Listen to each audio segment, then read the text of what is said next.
Hello বন্ধুরা, welcome back to our channel Roni and Kalyani blog. আজকে আমি তোমাদের সাথে শেয়ার করব চিংড়ি মাছের মালাইকারি। চিংড়ি মাছের মালাইকারি করার জন্য প্রথমেই আমি কোড়া নারকেলগুলোকে মিক্সিতে পেস্ট করে নিয়ে তারপরে একটা পরিষ্কার কাপড়ের সাহায্যে নারকেলের দুধটা বের করে নেব। নারকেলের দুধটা বের করা হয়ে গেলে তারপরে মিক্সিতে পেস্ট করে নেব পেঁয়াজ কুচি। পেঁয়াজটা পেস্ট করা হয়ে গেলে তারপরে পেস্ট করে নেব আদা, রসুন আর কাঁচা লঙ্কা।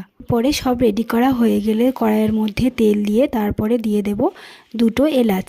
তারপরে তেলের মধ্যে দিয়ে দেব পেস্ট করে রাখা পেঁয়াজটা একটু ব্রাউন কালার হয়ে গেলে তার মধ্যে দিয়ে দেব আদা, রসুন আর কাঁচা লঙ্কার পেস্টটা। এরপরে একে একে মশলাগুলো দিয়ে দেব হলুদ গুঁড়ো, লঙ্কার গুঁড়ো আর স্বাদ মতো নুন। তারপরে দিয়ে দেব নারকেলের দুধ। এবার একটু ফুটে গেলে চিংড়ি মাছগুলো দিয়ে তারপরে ওপর থেকে ছড়িয়ে দেব গরম মশলা। তাহলেই রেডি হয়ে যাবে চিংড়ি মাছের মালাইকারি। তোমাদের এই রেসিপিটা কেমন লাগলো বন্ধুরা? ভালো লেগে থাকলে লাইক করে দিও আর কমেন্ট করে জানিও তোমাদের কেমন লাগলো। যদি আমার চ্যানেলে নতুন হয়ে থাকো তাহলে আমার চ্যানেলটিকে সাবস্ক্রাইব করতে ভুলো না। বন্ধুরা, দেখা হচ্ছে নেক্সট ভিডিওতে।